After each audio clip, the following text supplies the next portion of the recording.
Bismillah, Bismillah, Bismillah, Bismillah, Bismillahirrahmanirrahim.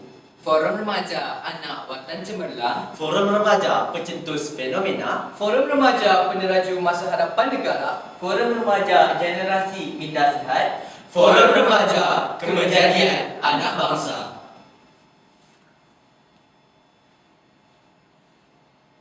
Bismillahirrahmanirrahim. Alhamdulillahirabbil alamin. Wassalatu wassalamu ala asyrafil anbiya'i wal mursalin wa ala alihi wa sahbihi ajma'in.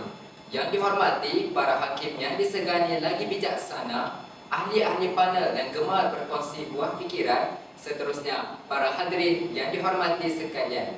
Assalamualaikum warahmatullahi wabarakatuh. Salam sejahtera, salam keramat, salam Malaysia Madani.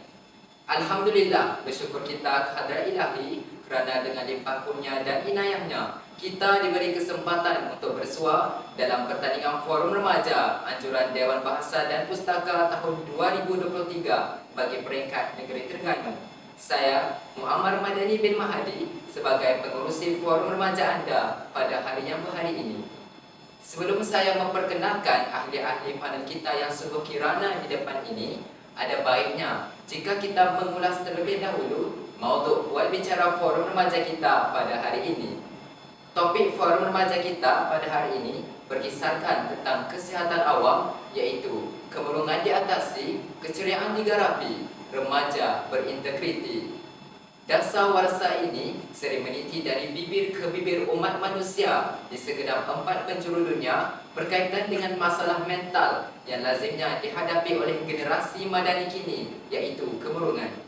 Menurut Kementerian Kesihatan Malaysia, kemurungan didefinisikan sebagai gangguan perasaan seseorang yang menyebabkan seseorang itu merasa sedih yang berpanjangan, keletihan, ketiadaan tenaga, cepat marah serta hilang minat dalam melakukan aktiviti harian yang boleh berlarutan dalam masa 2 minggu. Perkara yang lebih dirisaukan adalah penyakit ini boleh berlarutan sehingga berbulan-bulan, bahkan bertahun-tahun. Sebelum kita menelusuri maudhu buat bicara Forum Remaja kita dengan lebih teliti, molek juga jika kita bermahabah bersama ketiga-tiga ahli panel kita pada hari ini. Berada di sebelah kanan saya, ahli panel yang pertama, Saudara Muhammad Azraf bin Muhammad Azhan, merangkap pengerusi Majlis Perwakilan Murid. Selamat datang saudara, apa khabar? Terima kasih saudara, kabar baik sahaja. Salam berforum untuk semua.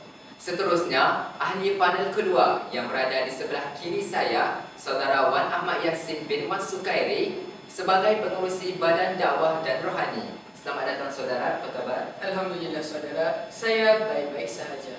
Tidak lupa juga kepada ahli panel ketiga yang berada di sebelah kiri ahli panel kedua, Saudara Abdul Fattah Fahmi bin Abdul Nasir, yang menyandang jawatan sebagai pengerusi pembimbing rakan sebaya. Selamat datang saudara, apa khabar? Alhamdulillah, kabar baik saudara. Selesai sudah salam mahabbah, kita terus kepada perbincangan maudhu Forum Remaja kita, iaitu kemurungan diatasi, keceriaan digarapi, remaja berintegriti.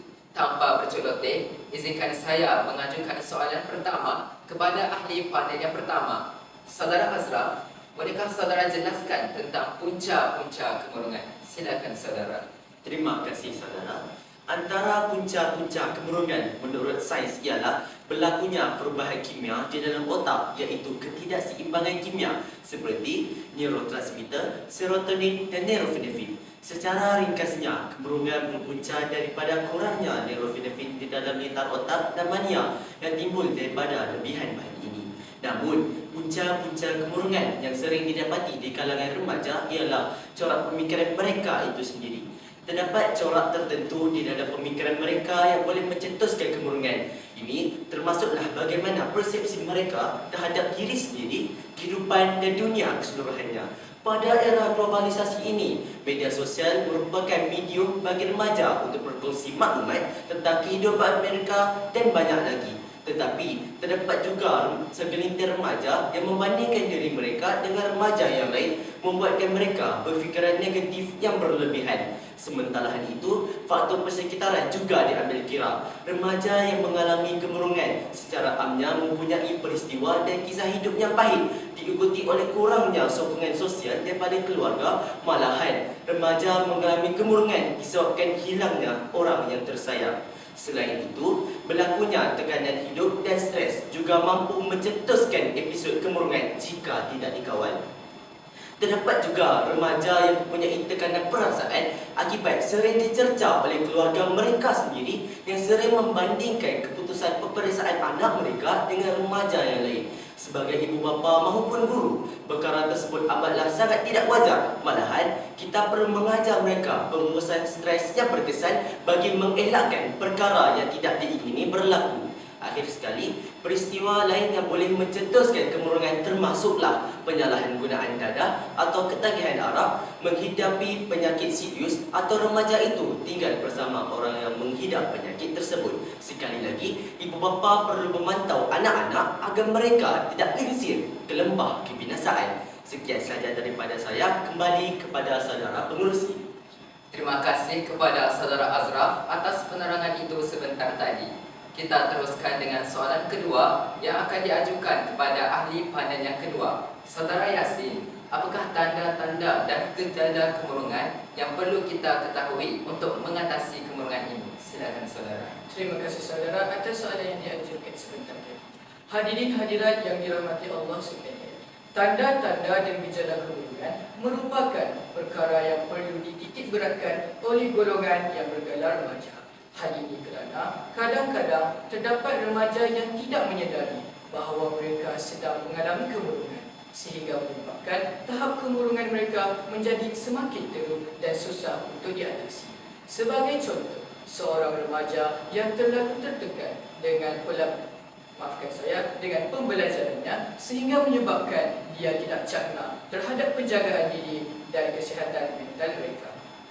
Oleh itu, seseorang remaja perlu mengambil inisiatif untuk mengetahui tanda-tanda gejala kemurungan agar mereka dapat mengatasi masalah ini. Antara gejala-gejala kemurungan yang sering berlaku di kalangan remaja termasuklah kekosongan perasaan dan kesedihan yang berpanjangan. Individu yang mengalami masalah ini akan kerap berasa sedih dan sentiasa menyesal segala perbuatan yang pernah mereka lakukan suatu ketika dahulu. Pelbagai masalah yang bercampur aduk dalam fikiran mereka menyebabkan mereka hilang halat tuju dan menyukarkan bagi mereka untuk meneruskan hidup mereka di dunia yang serba mencabar ini. Akhir kalam, individu yang menghadapi masalah perlulah mencari orang yang dipercayai untuk berkongsi masalahnya.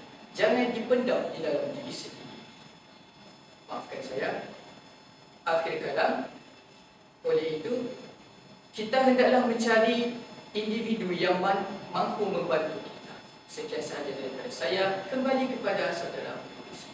Terima kasih kepada Saudara Yasin atas penerangan yang cukup jelas dan mantap itu sebentar tadi. Kita teruskan topik perbincangan forum kita pada hari ini dengan soalan ketiga yang akan diajukan kepada saudara ahli panel yang ketiga. Saudara Fatah, siapakah golongan yang berisiko mengalami kemurungan ini? Silakan saudara. Terima kasih saudara pengerusi atas soalan yang diberikan kepada saya. Baiklah, bagi mengupas isu siapakah yang berisiko mengalami kemurungan ini, pada mulanya sudah tentu bagi remaja yang pernah mengalami kemurungan pada masa lepas akan mempunyai risiko yang tinggi untuk mengalaminya semula. Kemurungan ini boleh berpunca daripada banyak aspek. Contohnya, ditimpa kemalangan yang dahsyat atau mengalami kehilangan orang yang disayangi. Kemurungan juga boleh diwarisi oleh ahli keluarga terdekat. Hal ini berkaitan dengan sel genetik yang membawa segala maklumat genetik kepada ahli keluarga terdekat. Kemurungan juga, maafkan saya, remaja yang berisiko mengalami kemurungan juga terdiri daripada pesakit kronik seperti hipertensi dan kanser. Ianya akan mempercepatkan rembesan hormon yang menyebabkan kemurungan akibat daripada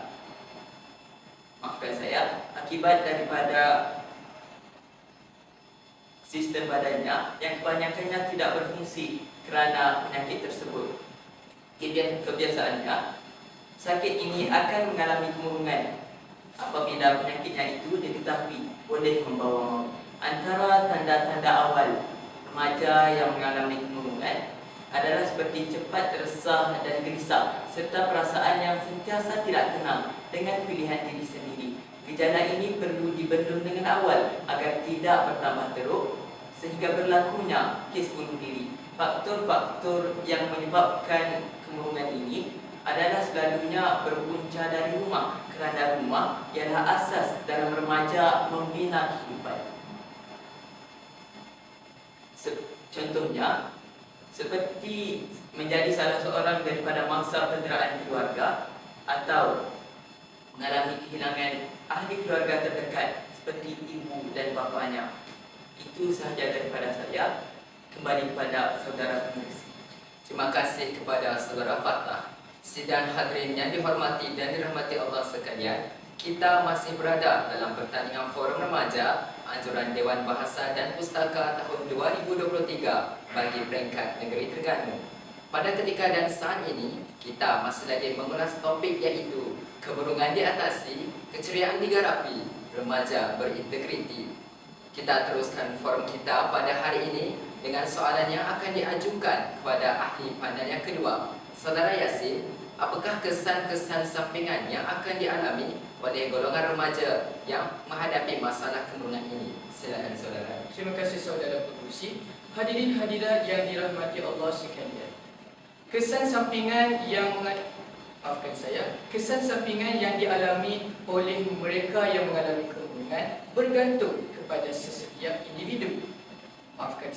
Bergantung kepada setiap individu. Misalnya, jika seseorang itu mengalami kemurungan dalam tempoh masa yang sangat lama, mereka lebih cenderung untuk menyendiri dan berpotensi untuk membunuh diri. Kajian beban penyakit yang dikeluarkan oleh Pertubuhan Kesihatan Sedunia menunjukkan bahawa kemurungan menjadi penyakit tangga kedua teratas selepas penyakit jantung menjelang tahun 2020. Ini menunjukkan betapa ramainya masyarakat yang berpotensi dalam membunuh diri. Antara kesan sampingan yang lazim dalam masalah kemurungan ini adalah keletihannya berpanjangan. Tidak semua yang mengalami gangguan ini boleh berjuang dengannya. Namun begitu, ia masih menjadi satu masalah yang biasa. Seterusnya,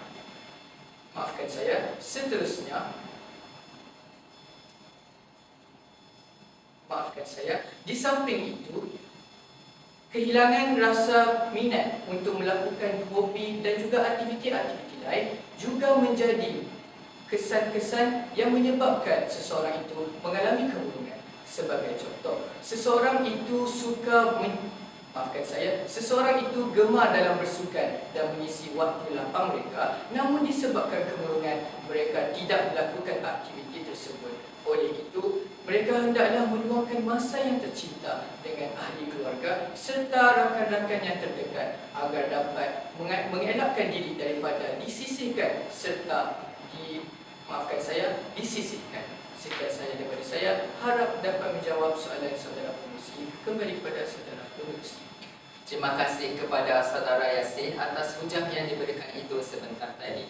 Seterusnya, saya akan mengajukan soalan kepada saudara ahli panel yang ketiga. Saudara Fattah, bagaimanakah cara-cara untuk kita mengawal penyakit kemurungan ini daripada semakin berkembang dan serius? Silakan saudara. Terima kasih saudara pengerusi atas soalan yang diajukan kepada saya sebentar tadi.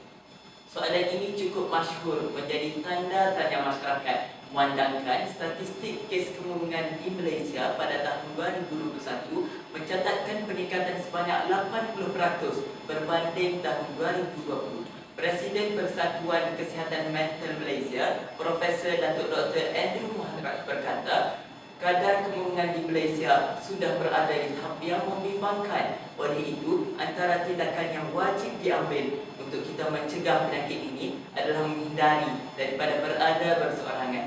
Hal ini kerana ia merupakan salah satu penyumbang utama kes kemurungan di Malaysia.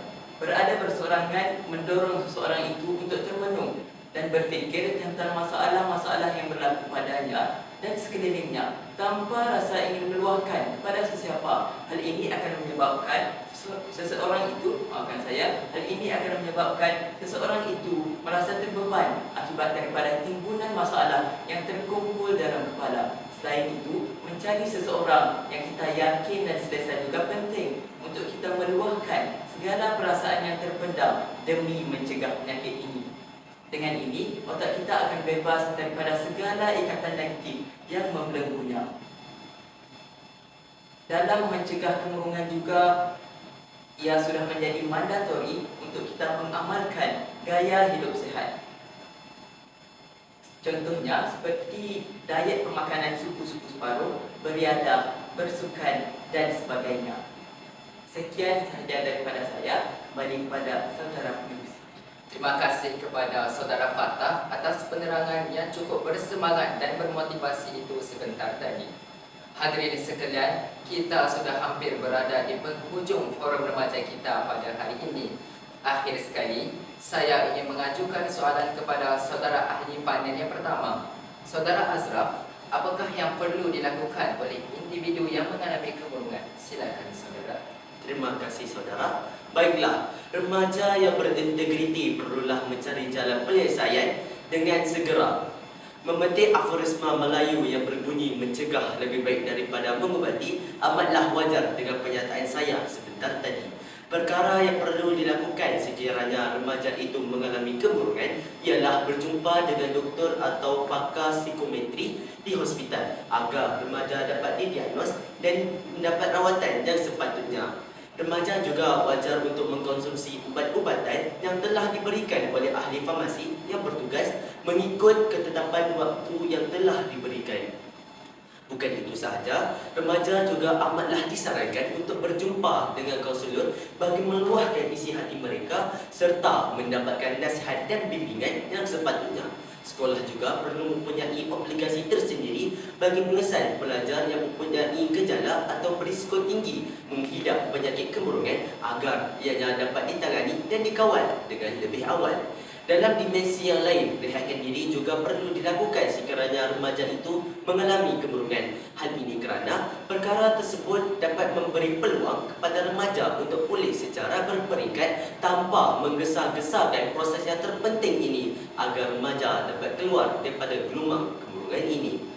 Memetik wasitah nirmala seterusnya, sebagai seorang remaja yang masih disibukkan dengan hal persekolahan, perkara yang paling penting untuk dilakukan oleh remaja yang mempunyai kemurungan ialah pecahkan tugasan yang besar kepada yang kecil dan beri keutamaan kepada tugasan tertentu. Hal ini demikian agar remaja dapat menyelesaikan masalah atau tugasan yang diamanahkan dengan teratur dan efisien tanpa menimbulkan sebarang stres. Akhir sekali, perkara lain yang perlu dilakukan sekiranya remaja itu mengalami kemurungan tidak lain tidak bukan mendekatkan diri kepada Tuhan. Hal ini supaya remaja dapat meningkatkan spiritualisme mereka serta ketenangan berjaya digarapi oleh remaja. Sekian saja daripada saya, kembali kepada saudara pengerusi. Terima kasih kepada saudara Azraf atas penerangan itu sebentar tadi. Baiklah, selesai sudah ketiga-tiga ahli panel kita memberikan buah fikiran masing-masing kepada kita semua. Maknanya di sini, bergelangganglah di mata orang ramai, sememangnya kemurungan merupakan perkara yang perlu dititik beratkan oleh setiap masyarakat. Dengan kesedaran masyarakat yang semakin baik terhadap perkara ini, masyarakat seharusnya menggembleng tenaga bagi memperkenalkan mekanisme kawalan terhadap tekanan dan stres yang dihadapi oleh setiap ahli masyarakat. Perkara ini boleh diputar menjadi sumber motivasi kepada seseorang untuk mencapai segala bentuk kejayaan dalam perkara yang mereka ceburi.